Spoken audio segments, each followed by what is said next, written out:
Violence. This will be my 25th Game Over Thinker episode now, and for almost 24 episodes, people have been asking me to get into one subject above all others. Violence. Of course, nobody wants to hear anybody talk about violence in the broad sense. In the broad sense, we've already made up our minds about violence. We like it. We like guns, we like swords, we like fatalities, we like zombies, we like violence. When it's simulated, of course. No, what you want to hear me talk about is video game violence in relation to the media and to the government. When people talk about video game violence these days, what they're really referring to is the raging debate about the possible long-term effects of violently themed video games on society as a whole. Or phrased more succinctly, did playing Doom make these kids do this? The answer is no. Any reasonable human being thinking clearly and acting honestly can see that. You want a statistic? 0. That's the exact number of studies, experiments, and pieces of evidence in existence that even come close to even starting to prove a link between violent games and real-world violence. There is more concrete, worthwhile evidence for the existences of Bigfoot, the Loch Ness Monster, Iraqi WMD, and God combined than there is for this moronic claim. And you know what? It doesn't matter. Not to the people propping it up, not one bit. You know why? Because they believe it. Folks, if you ever only remember one thing I tell you, let it be this. On every side of every facet of every issue known, unknown, or ever known to the history of mankind, there have been two types of people. Thinkers and believers. The folks who genuinely posit that violent video games, or movies, or music, or TV, or books, or paintings, or whatever else directly cause real-world violence are believers. They have to be. So you can believe anything you want, but for something to be a thought, it has to make sense. It has to be based in some concrete conception of fact or reason. And this doesn't pass that test. This isn't worthy of being called a thought. It's merely a belief. And that means you aren't going to change the minds of the people holding it. They're either dumb enough to believe it, crazy enough that it actually makes sense to them, or they're being disingenuous for a broader agenda. Got it? Stupid, insane, or lying. So, hate to bring you the bad news, but there it is. Nothing you can say, nothing I can say, nothing anyone can say will make the pro-gaming censorship douchebags come to their senses. They're believers. And here's some more bad news. Us guys, gamers, even when we do have an opportunity to make the defense of the medium, usually it's a losing prospect because we end up defending something that never needed defense to begin with. For example, those of you who got worked up into a surplus of righteous indignation because the Mothers Against Drunk Driving wanted GTA 4 reclassified as adults only, yeah, you should do something slightly more worthy of your time. I suggest finding the nearest wall and smashing your face into it. Guys, really, most of us are competently operating a computer keyboard, so we can't be this dumb.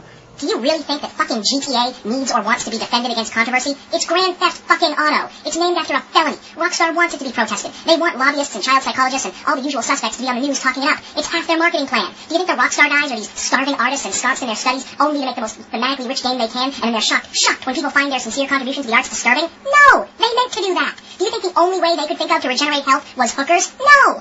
The fact of the matter is, 99% of the games that draw controversy do so because they were designed to do just that. They know exactly what they're doing. They want to make Bill O'Reilly hate the game so that you'll love it more, because it makes you feel rebellious and edgy to defy the enemy. And when we do that, every time we fall into that pattern, they win. Because we've wasted time and made ourselves look as stupid as they are. Why are we arguing on their terms? Why are we letting them set the mode of debate and the field of battle? Why are we even pretending that games will make you violent is a valid question when we know it isn't? Why are we defending games to them when they're the ones making the accusations? I say it's time they started answering to us. I say it's time they started to answer our challenges. I say it's time we stop defending stuff that doesn't need or want defense and accentuate the positive. And then see if the fucking censors have an answer for that.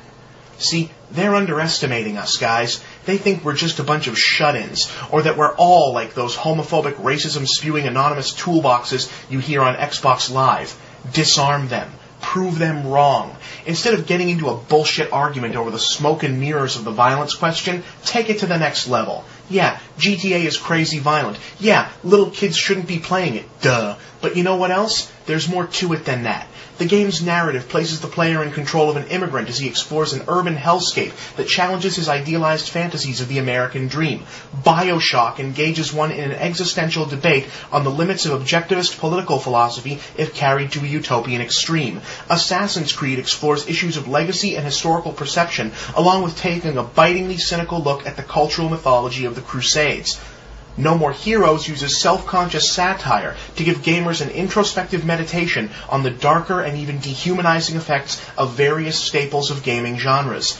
You think they're ready for that? You think they've got an answer for any of that? You think they're even prepared to engage us on this level? No. This is called fighting smart, people. Honestly, I think this is why I created the Game Overthinker identity, brand, whatever. To get people started talking, discussing, thinking in deeper terms about gaming. I mean, if we don't take this hobby, this medium, this art form seriously now and then, how can we expect the rest of the culture to take us seriously? You know how else you fight smart? Knowing who your allies are. Stop bitching and moaning about casual gamers and family-friendly party games and pretty much anything on the Wii that isn't a new Zelda. We need this thing to get bigger, people. Consider a parent who regards a video game console as this magical, friendly device that lives in the living room, facilitates family game night, helps them stay healthy, and teaches the kids math is a parent who will be much less likely to believe the other side when they start blaming games for all the world's ills. The censorship firestorm we're living through isn't new, folks. It's happened before. A little over a century ago, a hack psychiatrist named Frederick Wertham, a spiritual ancestor to our own Jack Thompson, released a book called Seduction of the Innocent, in which he alleged that America's then-rising juvenile delinquency problem could be blamed on comic books, which at the time were an entirely unregulated medium. Now, Dr. Wertham was fucking nuts, along with his expected bitching about the violence and sex in what were then the ultra-popular EC horror